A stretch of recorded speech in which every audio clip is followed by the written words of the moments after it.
हर रोज एक नई कहानी देखने के लिए चैनल को सब्सक्राइब करें और बेल आइकन को दबाना ना भूलें। धर्मपुर कहकर एक गांव में देवधर नामक एक गरीब आदमी अपनी बीवी शीला और दो छोटे बेटा बेटी इशू और गोलू के साथ रहता था। देवधर के गांव में ही एक छोटा पिज्जा शॉप था जिसमें वो तरह तरह के पिज्जा बनाकर बेचा करता था। उसके हाथ के पिज्जा खाकर गांव वाले उसकी जम के तारीफ करते थे। अरे वाह देवधर भाई, यह पिज्जा बहुत ही स्वादिष्ट है। इसे खाकर तो मजा ही आ गया। ऊपर से ये नया फ्लेवर, ओहो, ये तुमने इन्वेंट किया है ना। ये एकदम लाजवाब है भाई। हाँ देवधर भाई, तुम्हारे नए नए तरह के पिज्जा फ्लेवर कॉम्बिनेशंस बहुत ही मजेदार और लजीज होते हैं, जिन्हें खाकर व्यक्ति दीवाना ही हो जाए।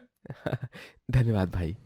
देवधर का पिज्जा शॉप पूरे गांव में मशहूर था क्योंकि वो इकलौता पिज्जा शॉप था, वरना गांव वालों को गांव से बाहर शहर में जाकर ही पिज्जा खाना पड़ता था। लेकिन देवधर के कारण पूरा गांव उसी के यहाँ पिज्जा खाने आया करता था। देवधर रोज सुबह 6 बजे उठकर अपना पिज्जा शॉप खोलता था। वो रात में जो बचा हुआ पिज्जा था उसे गरीबों में और अपने आस पड़ोस में बांट दिया करता था। अरे वाह देवधर बेटा, आज इतना सारा पिज्जा बच गया। हाँ काका, वो क्या है ना, मैं अपने ग्राहकों को एकदम स्वच्छ और सेहतमंद फ्रेश पिज्जा ही बेचता हूँ, इसलिए आज का पिज्जा मैं आज ही खत्म कर देता हूँ। अरे सच में तुम्हारा पड़ोसी होना मतलब बड़े ही फायदे की बात है। अरे ऐसी कोई बात नहीं है काका। देवधर अपने घर जाकर बच्चों के साथ खाना खाता है और वो उनके साथ खेलने के बाद सो जाता है। देवधर की जिंदगी में सब कुछ सही चल रहा होता है, लेकिन एक दिन अचानक से उसके पिज्जा शॉप का ओवन ब्लास्ट हो जाता है और तभी देवधर बहुत घबरा जाता है। देवधर की आंखों के सामने उसका पिज्जा शॉप जल रहा था, जिसे देखकर वो फूट फूट कर रो रहा था। नहीं, मेरा पिज्जा शॉप, ये नहीं होना चाहिए था। अब मैं क्या करूंगा भगवान जी। देवधर बेचारा बहुत दुखी हो चुका था। उसने हाल ही में अपनी बहन सुनीता की शादी के लिए एक दोस्त से लाख रुपए लिए थे जो उसे चुकाने थे, लेकिन अब उसके पास उसका पिज्जा शॉप ही नहीं था, तो अब वो कैसे अपने दोस्त को उसके पैसे चुकाता। देवधर के ऊपर दुखों का पहाड़ टूट पड़ता है। शीला, जब तक मुझे नई नौकरी नहीं मिल जाती, तुम घर खर्च जरा ठीक से संभालो, ज्यादा पैसे वेस्ट मत करो। एक तो पहले ही हम पर इतनी बड़ी मुसीबत आन पड़ी है। सत्यम से जो पैसे लिए थे, अब उन्हें मैं कैसे चुका पाऊंगा। मेरा पिज्जा शॉप था, तब तक तो सब ठीक था, लेकिन अब मैं कैसे संभालूंगा सब कुछ। मुझे तो बहुत ही चिंता सता रही है शीला। पापा, अगर पिज्जा शॉप नहीं रही तो क्या हुआ? आप कहीं और पिज्जा बेचो, जैसे कि किसी स्टॉल को लगाकर या ठेला लगाकर। हाँ पापा, आजकल तो लोग वाहनों को ढाबे का रूप देकर उसमें खाना बेचते हैं। हाँ जी, ईश्वर गोलू ने एकदम बढ़िया सुझाव दिया है। और रही बात अवन की, तो आप अवन की जगह कढ़ाई में पिज्ज़ा बना दीजिए। पिज्ज़ा अवन में पके या कढ़ाई में, स्वाद तो उसका वैसा ही होगा ना जैसा पहले था, और पूरा गांव आपके पिज्ज़ा के स्वाद का फैन है। अरे वाह बच्चों, शीला, तुम लोगों ने तो मुझे बहुत ही अच्छा सुझाव दिया है। सुनीता की शादी के लिए जो पैसे लिए थे वो मैं सत्यम को ठीक से लौटा भी दूंगा अब। थैंक यू बच्चों, इतनी छोटी सी उम्र में कितने होशियार हो गए हैं मेरे ईशू और गोलू। You're most welcome, पापा। क्या कम है शीला? ये लोग क्या कह रहे हैं, क्या कम है? क्या काम नहीं, ये लोग वेलकम कह रहे हैं, वेलकम। ओह अच्छा, अब जली मेरे दिमाग की ट्यूबलाइट। क्या पापा, आप भी? देवधर अब गांव में एक छोटा सा ठेला लगाकर कढ़ाई पर पिज्जा बेचने लगता है। उसका कढ़ाई पिज्जा खाने के लिए पहले से भी ज्यादा की तादाद में ग्राहक आने लगते हैं। अरे वाह वाह वाह वाह भाई वाह, कमाल और धमाल का पिज्जा है ये तो। इसका स्वाद तो पहले के पिज्जा से भी और ज्यादा स्वादिष्ट है। जीवन का असली मजा तो देवधर का पिज्जा खाने में ही है भाइयों और बहनों। देवधर का पिज्जा ठेला बहुत अच्छे से चलने लगता है। लोग उसके ठेले पर आकर उसके पिज्जा बनाते वक्त वीडियोस रिकॉर्ड करते हैं और सोशल मीडिया पर पोस्ट करते हैं। देवधर के पिज्जा ठेला वीडियोस बहुत वायरल होने लगते हैं और वो और ज्यादा सफल होने लगता है। गांव में डाकू रंजू सिंह का तहलका था। वो अपने आदमियों के साथ बाजार में आकर सभी गरीबों का नुकसान करता था। एक दिन वो गांव में आता है और हर किसी के ठेले का सामान लूटकर तोड़फोड़ करता है। रंजू सिंह देवधर के ठेले को भी तोड़ता है और उसके सारे पैसे चुराता है। नहीं नहीं, मेरे पैसे लौटा दीजिए। अबे चुप, एक लप्पड़ लगाऊंगा ना, धरती के उस पार जा गिरेगा, बाबूचक कहीं का लंगूर। रंजू सिंह देवधर का बहुत नुकसान करके चला जाता है। बेचारे देवधर का ठेला भी अब बर्बाद हो चुका था। पहले पिज्जा शॉप और अब ये ठेला, न जाने और कितने दुख लिखे हैं मेरी किस्मत में। मुझे तो समझ ही नहीं आ रहा है कि ये सब मेरे साथ ही क्यों हो रहा है। जी आप धैर्य और हिम्मत रखिए, सब कुछ ठीक हो जाएगा, देखना आप। कैसे शीला, कैसे? फिर से मैं उसी मुसीबत के अंधेरे में आ गया हूँ जहाँ मैं पहले था। देवधर बहुत निराश हो चुका था। उसका दोस्त सत्यम उसके पास आता है और पैसे मांगता है। तभी देवधर उसे आधे पैसे ही देता है। ये क्या बात हुई देवधर? जब तूने मुझसे पैसे मांगे थे तब मैंने तुझे तुरंत सारे पैसे दे दिए थे ना, तो अब तू मुझे आधे पैसे क्यों दे रहा है? सत्यम, मेरी व्यथा समझने की कोशिश कर। मैं बहुत परेशानी में हूँ मेरे भाई। तू ये पैसे अभी फिलहाल रख ले, मैं पक्का तुझे तेरे बाकी के पैसे लौटा दूंगा कुछ ही महीनों में। ठीक है, तेरे बीवी बच्चे हैं इसलिए मैं तुझे एक और मोहलत दे रहा हूं, लेकिन इसके बाद और कोई मोहलत नहीं। मुझे मेरे पैसे दे देना तभी। हाँ हाँ, पक्का पक्का। सत्यम वहां से चला जाता है। देवधर अपने दोस्त उदित के साथ कई सारी जगहों पर नौकरी ढूंढने जाता है। वो दोनों लगभग एक हफ्ते नौकरियां ही ढूंढते रहते हैं, लेकिन इतना ढूंढने के बाद भी उन्हें कहीं पर नौकरी नहीं मिलती। फिर एक दिन पड़ोस के चंसू चाचा आकर देवधर से, अरे देवधर बिटवा, तुझसे मिलने कोई सेठ आए हैं शहर से। कब से तेरा पता पूछ रहा था सभी से। उसने कहा है कि एक बार तू आ जाए तो शाम को बाजार के पीछे वाले होटल में मिलने आए। वो वहीं रुका है तेरा इंतजार करते हुए। और हाँ, उसने तेरे हाथ का बना कढ़ाई पिज्जा भी साथ में लेते आने को कहा है। सेठ आदमी? अब ये कौन है देवधर? पता नहीं उदित, लगता है कोई अनजान व्यक्ति है। खैर, अगर उसने मुझे बुलाया है तो ले चलते हैं उसके लिए कढ़ाई पिज्जा बनाकर।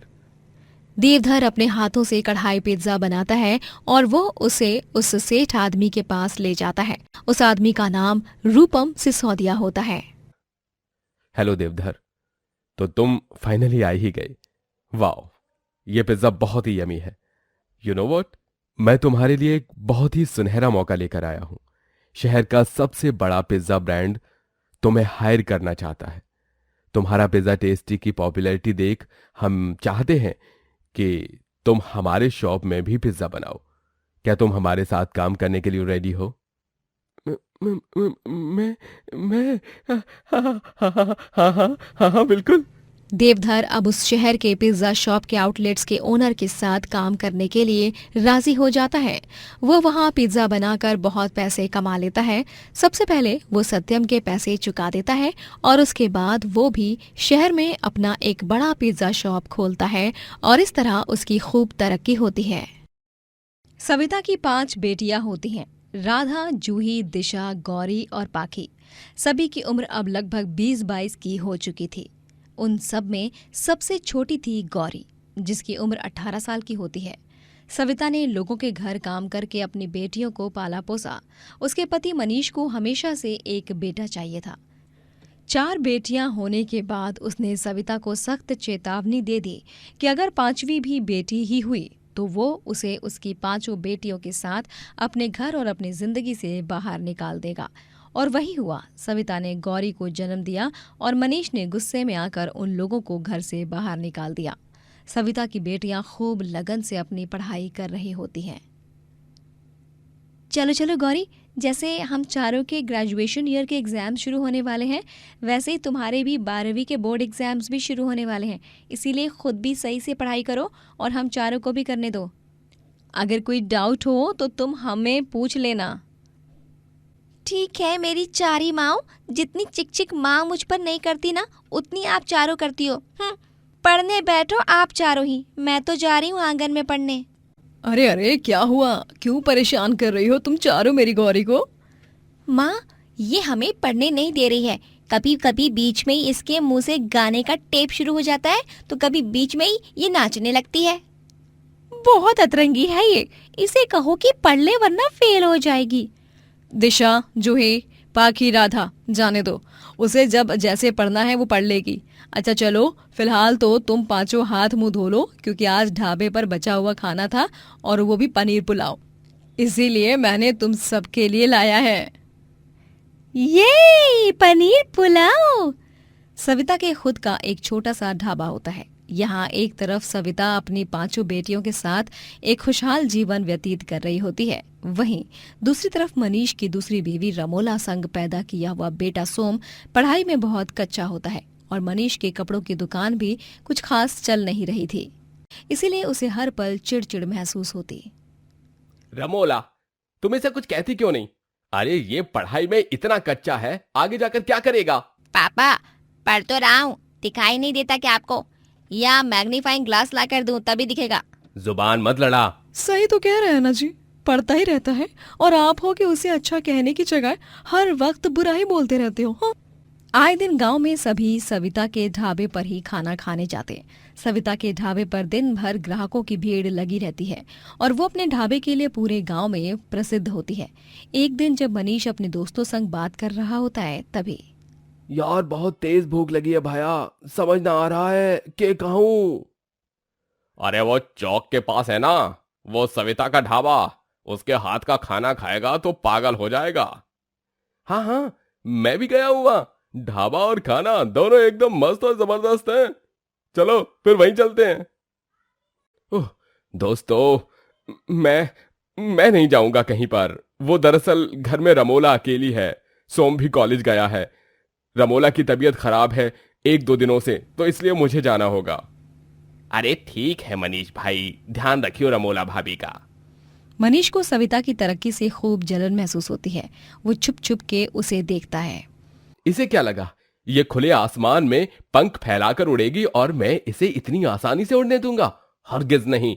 मैं इसका अब वो हश्र करूंगा जिससे ये और इसकी 5 होशियार बेटियां सड़क पर आ जाएं। मनीष रात में चुपके से सविता के ढाबे में घुसता है और वो उसके गैस स्टोव का बटन ऑन कर रख जाता है। सुबह जब वो गैस ऑन करके जाती है तभी गैस ब्लास्ट हो जाता है और पूरा ढाबा जलने लगता है। सविता पीछे हट जाती है और अपना चेहरा ढकते हुए भागने लगती है, लेकिन वो भी उस आग में आधी जल जाती है। उसे तुरंत हॉस्पिटल ले जाया जाता है। ढाबा धू धू करके जलता है और जलकर राख हो जाता है। सविता की 5 बेटियां अपने एग्जाम्स मिस कर देती हैं और फेल हो जाती हैं। वहीं सोम जैसे तैसे पास हो जाता है। कुछ दिनों बाद सविता ठीक होकर घर आती है, लेकिन उसका आधा शरीर जल चुका था, जिस पर बैंडेज लगाई हुई थी। ये क्या हो गया माँ? आपकी ये हालत देखकर मुझे बहुत बुरा लग रहा है। लेकिन हमारी माँ निडर है, ताकतवर है। ये क्या, वो हर एक मुसीबत मात दे सकती है, क्यों माँ? पता नहीं कैसे वो गैस बटन ऑन रह गया। ये मेरे साथ क्या हो गया? बहुत बुरा हुआ है ये जो भी हुआ। तुम 5 की परीक्षा भी रह गई, सब मेरे कारण। अब मैं तुम लोगों को कैसे संभालूंगी बच्चों? ये तूने क्या कर लिया सविता? बस माँ बस, और कितना कोसोगी आप खुद को बेवजह, जबकि आपकी कोई गलती ही नहीं है। हाँ माँ, आपके साथ जो कुछ भी हुआ वो सिर्फ एक हादसा था, उसमें आपका कोई दोष नहीं है। वो हम में से भी किसी के साथ हो सकता था। माँ, अब हम 5 बहनें मिलकर आपको संभालेंगे और आपको वो जिंदगी दिखाएंगे जिसकी आप हकदार हो। अपनी 5 बेटियों का प्यार और स्नेह देख सविता की आंखें नम हो जाती हैं। 5 बेटियां अपने अपने गुल्लक फोड़ती हैं और उनसे इकट्ठा हुए पैसों से एक छोटा सा ढाबा खोलती हैं, जिसका नाम होता है 5 बहनों का ढाबा। वो 5 उसमें स्वादिष्ट स्वादिष्ट खाना बनाती हैं। पहले दिन तो इतने ग्राहक नहीं आते, लेकिन दूसरे दिन से कई सारे ग्राहक आना शुरू हो जाते हैं, जिससे 5 को और हिम्मत मिलती है और काम करने की प्रेरणा मिलती है। 5 बहनें एक साथ ढाबे का काम संभालती हैं। दीदी, मैं जा रही हूँ माँ के पास, उनकी दवाइयों का समय हो गया है। ठीक है, संभल कर जाना गौरी। अच्छा पाखी, जरा दाल को संभाल और गैस को धीमी आंच पर कर, हाँ, वरना चावल जल जाएंगे। राधा, ये देखो, मैंने बेसन का मसाला तैयार कर दिया है। मैं जल्दी से पकौड़े तलती हूँ। टेबल नंबर 3 के कस्टमर को पकौड़े वाली कढ़ी खानी है, तुम बस इसमें दही और नमक की मात्रा चेक कर लेना एक बार। ठीक है जूही। दिशा, ये मसाला डोसा टेबल नंबर 2 और ये पाव भाजी टेबल नंबर 4 पर देकर आओ। एक मिनट, पाव भाजी में पाव पर मक्खन लगाना तो भूल ही गई। कस्टमर की डिमांड है, ये ले मक्खन की टिकिया। ठीक है पाखी। इस तरह पांचों बहनें मल्टीटास्किंग करती हैं। ग्राहकों को उनके हाथ का खाना बहुत पसंद आता है और पूरे दिन में उनकी खूब कमाई होने लगती है। अरे क्या लज्जतदार खाना बनाया है, ओहो मजा ही आ गया। मैं अपने घर वालों से दूर रहता हूँ, लेकिन आप पांचों बहनों के ढाबे पर आकर ऐसा लगता है जैसे घर का ही खाना खा रहा हूँ। शुक्रिया इस सुंदर एहसास के लिए। भाई ये पाव भाजी इतनी स्वादिष्ट है कि मैं क्या बताऊं। मुझे तो ये पाव भाजी के 5 प्लेट और दे दो पार्सल करके। आपका मक्खन भी बड़ा ही कमाल का है भाई, कहाँ से लाए हैं ये? जी हमने इसे घर पर ही बनाया है। अरे वो वाह वाह वाह जी वाह। पांचों ढाबे के काम के साथ साथ पढ़ाई भी कर रही होती हैं। मनीष का बेटा सोम अपनी मां रमोला के साथ शहर चला जाता है और सेटल हो जाता है। वहीं वो दोनों जानबूझकर मनीष को गांव में अकेला छोड़ देते हैं। मनीष अब बूढ़ा हो चुका था, जिस कारण वो कुछ काम भी नहीं कर पाता। वक्त पर किराया ना भरने के कारण उसका घर मालिक उसे घर से भी निकाल देता है। मनीष दर दर भटक कर अपनी पांचों बेटियों के ढाबे पर ही आता है और उनसे माफी मांगता है। बेटियों, मुझे माफ कर दो। मैं कभी एक अच्छा पिता नहीं बन पाया, लेकिन आज मुझे अपनी गलती का पछतावा हो रहा है। एक मैं अपने ही घर की लक्ष्मी तुम्हारी माँ सविता को घर से बाहर निकालकर जीवन भर की भूल कर दी। और तो और आज तुम्हारी माँ बिस्तर पर है तो उसका कारण भी मैं ही हूँ। मैंने ही ढाबे में जाकर गैस ऑन कर दिया था। हो सके तो मुझे माफ कर देना। माफी तो आपको जिंदगी पर नहीं मिलेगी, क्योंकि आपने कोई गलती नहीं गुनाह किया है। बस अब बहुत हो गया आपका। अब हम आपको चैन से जीने नहीं देंगे। पहले आपने माँ को धोखा देकर उनकी आत्मा को जलाया और फिर इतने सालों बाद उनके सपनों को। आज आपकी वजह से हमारी माँ अभी तक ठीक नहीं हुई हैं। आपको तो हम कड़ी से कड़ी सजा दिलवा कर रहेंगे। पांचों बेटियां पुलिस को बुलाती हैं और पुलिस मनीष को गिरफ्तार करके ले जाती है। पांचों बड़े होकर खूब पैसा कमाते हैं और शहर में एक बहुत बड़ा 5 स्टार रेस्टोरेंट खोलते हैं, जिसका नाम सविता होता है। सविता अपनी जिंदगी का आखिरी पड़ाव अपनी बेटियों के साथ एक बड़े बंगले में चैन से रहकर गुजारती है। दोस्तों, अगर आपको ये कहानी पसंद आई तो लाइक करें, शेयर करें और कमेंट करके बताएं कि कहानी में आपको सबसे अच्छा क्या लगा।